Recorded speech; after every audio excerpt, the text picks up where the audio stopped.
Hi, everybody. Thanks for joining us. Today, we've hit pause on our regular format in light of the tragic events that have engulfed our nation. If you grew up in church, you may remember this story. One of the most perplexing narratives from the life of Jesus was his late arrival to the village of Bethany after hearing about the death of his friend Lazarus. You remember this? John tells us that when Jesus finally arrived, he asked to be taken to Lazarus' tomb, which was a cave. And when he got there, he paused and he wept. He stood in the pain of those around him before providing a solution. In fact, it was so emotional that the men and women who had come to mourn with Mary and Martha actually remarked on it. Here's what they said. They said, "See how he loved him." Now, in some ways, that's what this moment is for us. This is the moment to pause in the pain of the black community, the pain of the families directly impacted, George Floyd's family, Ahmaud Arbery's family, Breonna Taylor's family, the list goes on and on. The families whose lives have been upended by the looting. This is the moment to pause in the pain of our nation and to connect these current losses to the current of racism that has plagued our nation for so long. To pause and to feel it. And before we offer our solutions, to weep with those who weep and to mourn with those who mourn. That's where empathy is born.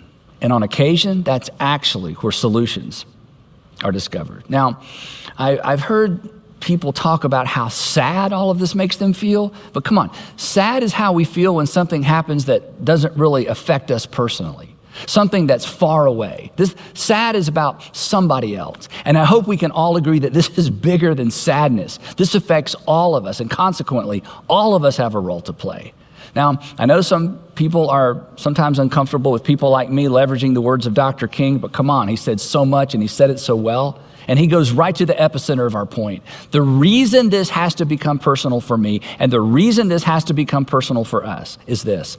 Injustice anywhere, you'll remember this quote, injustice anywhere is a threat to justice everywhere. So for us to move past what we're experiencing as a nation with nothing more than a bad case of sad is to miss the significance of this moment. And it's to miss the opportunity of this moment as well. He goes on and he writes this. He says, "We are caught in an inescapable network of mutuality, tied in a single garment of destiny." Now, this is true now more than ever. It's true now more than ever because what happened in South Georgia was seen by people in North Dakota, and what happened in Minneapolis has been seen by people all over the world. And then he concludes with this: whatever affects one directly affects all indirectly. In other words, there's no them. There's just us. So sad isn't enough. And I certainly don't have to tell my black brothers and sisters that, right? You aren't sad. You're mad. And understandably so. You're scared. You're scared because, well, you didn't see a 46-year-old stranger with a knee on his neck. You saw you. You saw your father, your brother. I have two African-American friends who recently became fathers for the first time. They saw their sons. They saw the death of progress. They saw the death of hope. They saw the death of, well, maybe my kids will grow up in a different kind of America, a better America. And if that doesn't affect me personally, if that doesn't make me more than a little sad, then I'm a hypocrite to even call them friends. Now, this topic is a minefield for me. It's a minefield for us. But that's not the case for every pastor or every church, and you know that. If we leaned far right or if we leaned far left, you would be the choir and I would be preaching to the choir. I would be preaching to the choir to a chorus of amens and applause, but we're not that kind of church. I've been to my share of far right-leaning churches and churches that lean far left. And it's so much easier for those pastors. I mean, everybody pretty much agrees on everything and everybody else is just going to hell, right? But that's not who you are. And that's not who we are. Besides, come on. The truth is rarely found in the extremes. You know that. It's found where the circles overlap in the middle, the messy middle. Dr. King told us that as well. In fact, he modeled that. He died in part because of that. The messy middle, that's where the brutal, uncomfortable facts all come together. But it's also where problems can be solved. But it is so uncomfortable. It's so much easier to retreat to the echo chamber of extremes where everybody agrees, but nothing is ever accomplished. In the messy middle, we're confronted with uncomfortable facts. And by the way, facts aren't fair, but facts don't care. Here's an uncomfortable fact. White people fear black men. That's not fair, but it's true. What makes this even more unfair is that in the vast majority of cases, our fear of black men is in no way connected to our personal experience. And if that wasn't unfair enough, study after study has shown, you know this, that fear of black men doesn't even spring primarily from racism. It's deeper than that. And that's not fair to black people or white people. Most black men have experienced what some people refer to as the fearful gaze of white men and women. Then on the other side of the equation is this: the majority of African Americans in our country, they don't trust the criminal justice system, do you? I mean, you fear the police. That's not fair. Facts don't care. It's not fair to police officers with spotless records who risk their lives every day for people they don't even know, for people who in some instances don't even like them. I was a journalism major in college, and during the murdered and missing children chapter of our city's history, some of you remember that, as part of an assignment, I had an opportunity to ride along with a black City of Atlanta police officer on the 11 p.m. to 7 a.m. shift. So we were together all night. And honestly, I was pretty much scared the entire night. Not of him, but we went from one domestic violence case to another all night long. And I saw firsthand, just a little bit, I saw firsthand the challenge of trying to play by the rules when confronting people who don't even know there are rules. So, white people fear black men. The majority of black people don't trust the police. Most police handle themselves professionally. And then there's this. Whereas our fear of black men is rarely, if ever, connected to personal experience, if you're an African American, you know this. Your mistrust of the criminal justice system is connected to personal experience. Us white folks, we fear what might happen. You fear what has happened. And then, as bad as all of that is, that's not even the worst of it.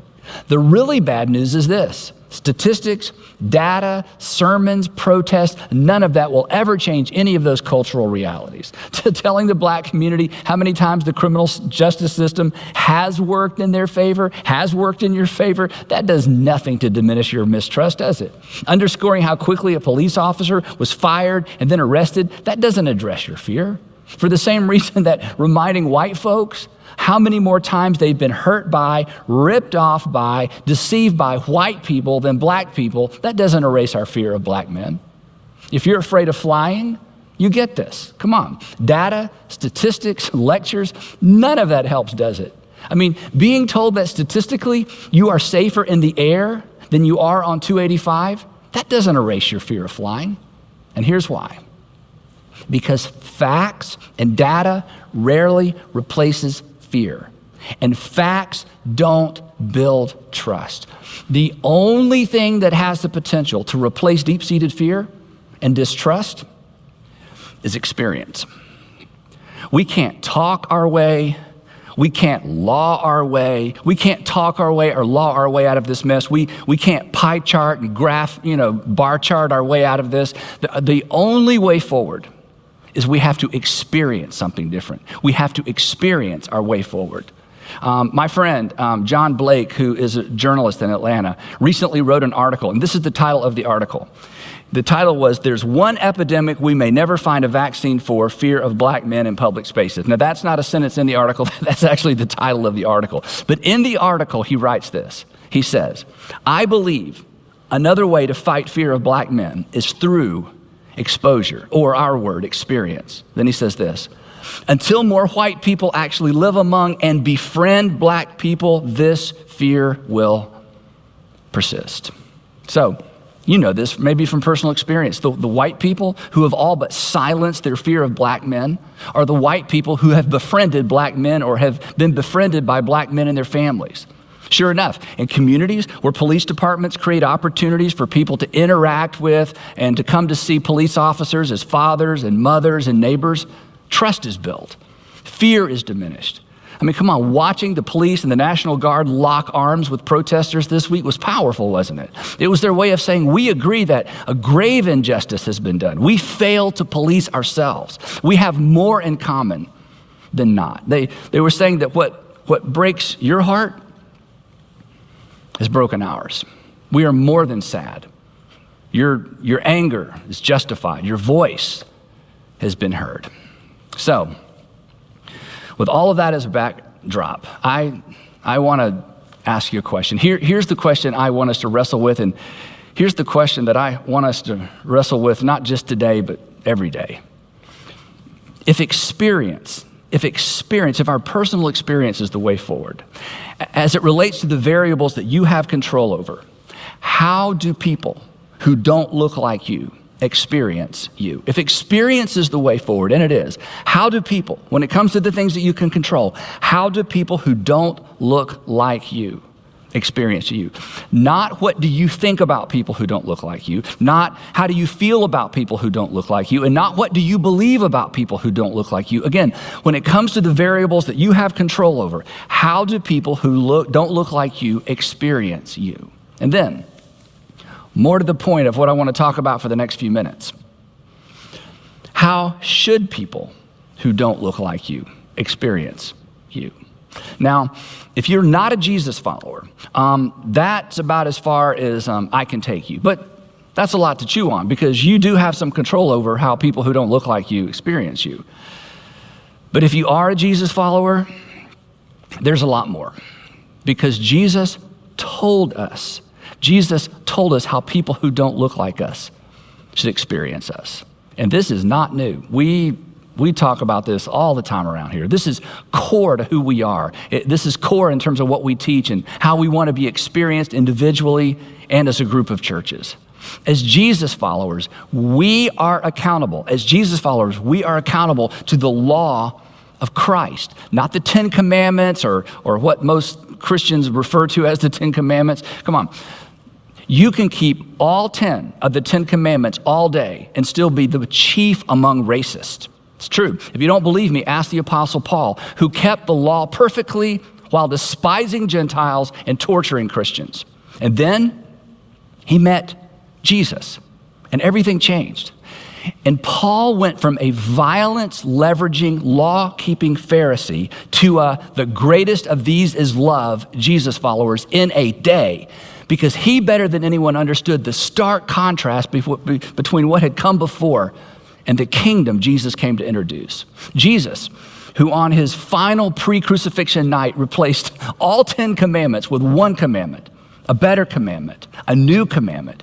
He reduced all of life. This isn't an exaggeration. He reduced all of life to one transgenerationally relevant, unchangeable command that has the potential to change everything in spite of how things change.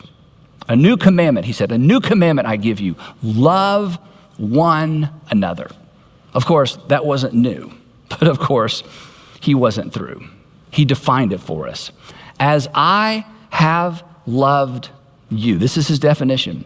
As I have loved you, so you must love one another. This was a new command. Jesus followers, this was not a new suggestion. It was so central. He said this, you remember this. By this one thing, not 10 things, not 600 things, by this one thing, you will know, people will know that you are my disciples if you love one another as I have loved you. So, how should people who don't look like you experience you? Like that. How should people who don't look like me experience me? Like that. Then the Apostle Paul comes along and he elaborates on the one another part of this. He says, do you want to know what it looks like to love people who don't look like you? Do you want to know what it looks like to take Jesus' new covenant command seriously? He says, here's what it looks like. Here's a good place to begin. Carry one another's burdens. That's what Christ did for you. That's what the Jesus brand of love looks like. When you do this, Paul says, when you do this in this way, you will actually fulfill the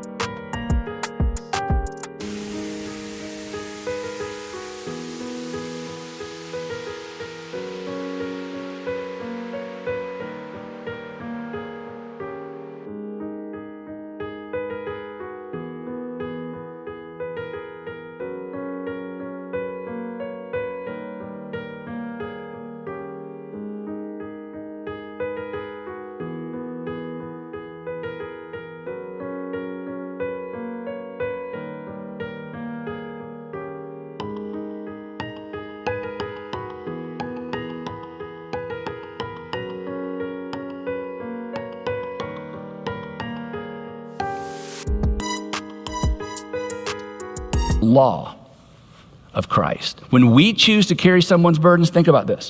When we choose to carry another person's burdens, what divides us diminishes, and what unites us surfaces. Because when you choose to carry my burden, you'll have a better understanding of where I sit and consequently why I stand where I do. And I'll gain a better understanding of you as well. Carry someone's burdens and you will fear less, you'll understand more, you'll mistrust less, you'll trust more. And when the concerns of others concern you and you act, you are fulfilling the law of Christ. When the concerns of others become my concerns and I act on those concerns, I am fulfilling the law of Christ. And when the law of Christ informs our collective conscience, or imagine this, when the law of Christ informs our national conscience, we will find common ground even when we don't share a common culture or a common experience. And here's the thing. You'll know you're getting this right when white culture and black culture become secondary to the one another culture introduced by Jesus. See, here's the thing. When a slice of my culture gets in the way of loving and valuing another human being, that slice of my culture must be temporarily or even perhaps permanently retired. Otherwise, I'll just be content with sad. Otherwise, I'll never step over the line to carry your burden. So, I want to get awkwardly practical for just a minute. Because in the messy middle, when the circles come together, when the facts come together, it's always going to be a little bit awkward. So what does the Jesus brand of love look like in our current context? How should it shape how people who don't look like you experience you? How should it shape how people who don't look like us experience us? Two things. First, and this is certainly not original with me, it is not enough not to be a racist. It is not enough not to be a racist. Non-racist is not the goal. Being non-racist does nothing to address racism. Practically speaking, it amounts to indifference toward racism. If you're a Jesus follower, we must be anti-racism, just like you're anti-child abuse. Think about it. You wouldn't walk by somebody abusing a child and think to yourself, I'm not a child abuser. You wouldn't walk by and think to yourself, I'm not a child abuser, and say nothing or do nothing. We must be anti-racism like we're anti-bullying, like we're anti-voter fraud, like we're anti-whatever it is that gets you worked up. I mean, think about it this way if you're a parent. As a parent, I wasn't content to simply be non-liar. I was anti-lie. I did not put up with it in my children and our family, right? I wasn't content with being non-disrespectful to Sandra. I was anti-disrespect to Sandra. There was zero tolerance for disrespecting Sandra in our household. When you are anti-something, you address it when you see it. You speak up when you hear it. And to carry somebody's burdens, is to get up underneath the weight of their burden. And when we decide to carry the burden of anyone who has been discriminated against for any reason, we won't be silent because now it's our burden. But I got to warn you, speaking from personal experience, I'll own this. Whether you're white or brown or black, when you shift from non-racist to anti-racist, you may discover something disturbing about you. You may discover a racist in the mirror. You may discover subtle versions of racism that have been hiding, even masquerading as virtues, buried in the recesses of your heart. Racism you were completely unaware of until you decided to say something, correct something, or apologize for something. For some of us, the truth is, when it comes to our hearts, racism will never be rooted out until we are willing to speak out. And honestly, there's probably a little bit of racism in all of us. And who knows, perhaps it will never be completely erased from our hearts, but it must certainly be erased from how people experience us. So that's the first thing. Number two, proximity is not friendship. Proximity is not friendship. Knowing the names of people who don't look like you is not the same as having a friend who doesn't look like you. This is a big part of the solution. Author James Clear, who's written several really amazing books, he says this. He says, facts don't change our minds. Friendship does. Isn't this true? Facts is what we said earlier. Facts don't change our minds. Friendships change our minds. So as I've urged you in the past, pursue relationships, pursue friendships with people who don't look like you.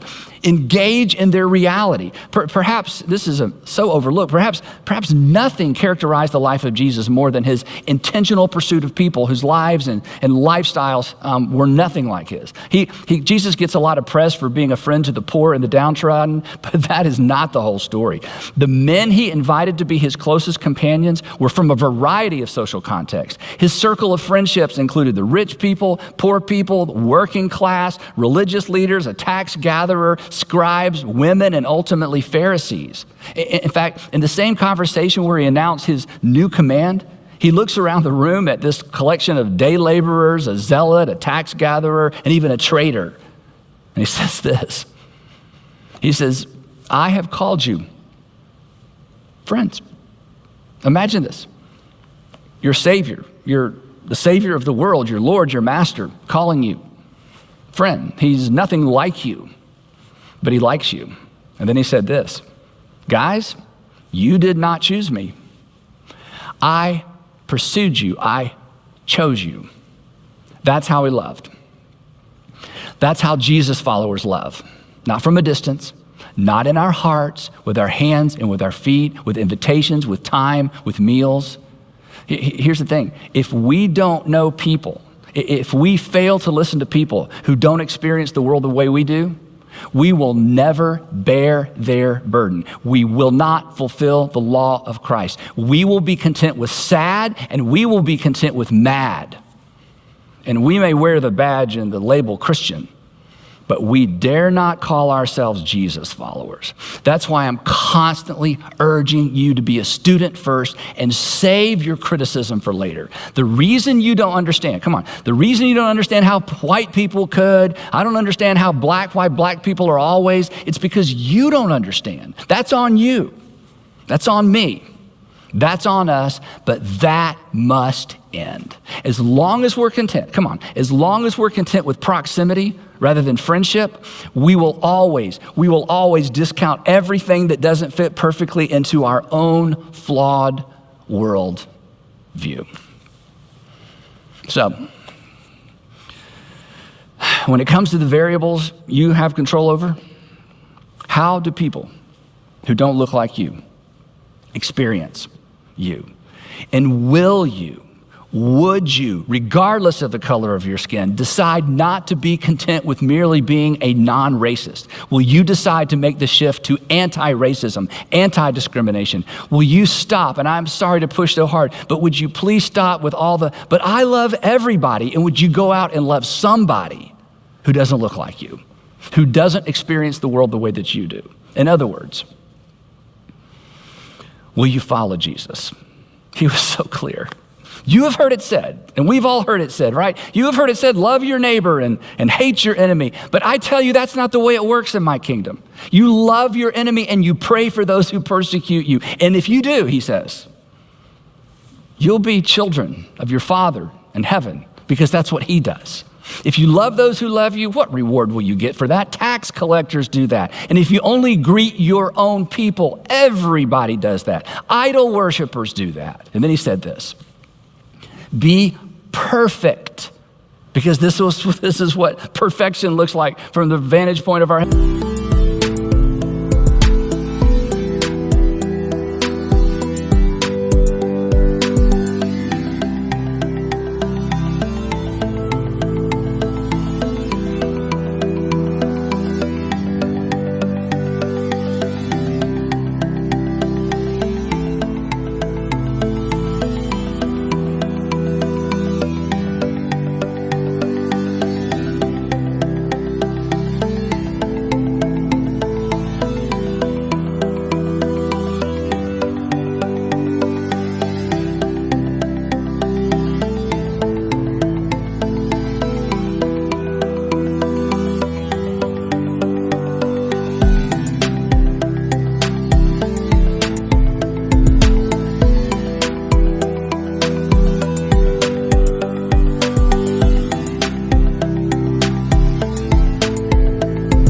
Heavenly Father, be perfect as your Heavenly Father is perfect. And we're like, wait, what? Perfect? Yeah. Because when you read the Gospels, nothing could be clearer than this. Jesus taught that our love for God is demonstrated and authenticated. How? By how we treat other people, not how we treat God. God's fine. But not just the people that are like us, people who are nothing like us, people who may not even like us. I've told you this before, and maybe this won't be very reassuring coming from me, but I'm like you. I don't always know what to believe. I mean, my views on a variety of topics have morphed and evolved and completely changed through the years. In fact, one of the humbling things about being a preacher is that my views on just about everything are documented somewhere on a hard drive. I mean, every preacher I know wishes they could go back and re-preach or unpreach some things, delete some old message. I mean, we meant well, but then life happened. Kids happened. Tragedy struck. We grew. We matured. We began to see the world differently. God didn't change. We changed. But those old sermons, they're going to live on forever somewhere. And here's the thing. I certainly hope my views and beliefs have matured. I hope they accurately reflect the reality of our Father's world. But there's no finish line. My worldview, my perspective is a work in progress. And so is yours.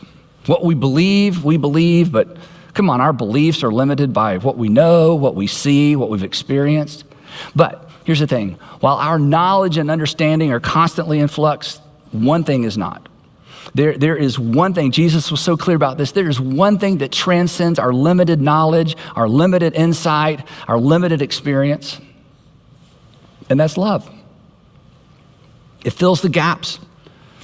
It reduces the friction created by our limited insight and knowledge and judgment inhibiting experiences. There's so much I don't know. There are things I'll never understand. But my ignorance, my limited insight does not impede my ability to put others first. That has nothing to do with intellect or insight. It has everything to do with my will. So, like you, while I'm not always sure what to believe, I almost always know what love requires of me. And so do you. You are somebody's experience. How do people who don't look like you experience you? How should they? Jesus made that uncomfortably clear. And then, from the pages of the Gospels, he turns and he looks over his shoulder at me, and he looks over his shoulder at you, and he looks over his shoulder at people who don't look anything like you. And he says, follow me, and I'll show you what love requires of you. And if we accept that simple invitation, perhaps in time, we'll all lose our fear of flying. Perhaps we will silence our irrational fear of black men. Perhaps we'll see men and women, fathers and mothers, instead of just uniforms and badges. Perhaps in the chaos of the blue lights and the sirens, we'll see somebody's son. We'll see somebody's little girl. And perhaps someday, it'll finally dawn on all of us that whatever affects one of us directly affects all of us indirectly, because we are all made in the image of God, and we are all part of the human race.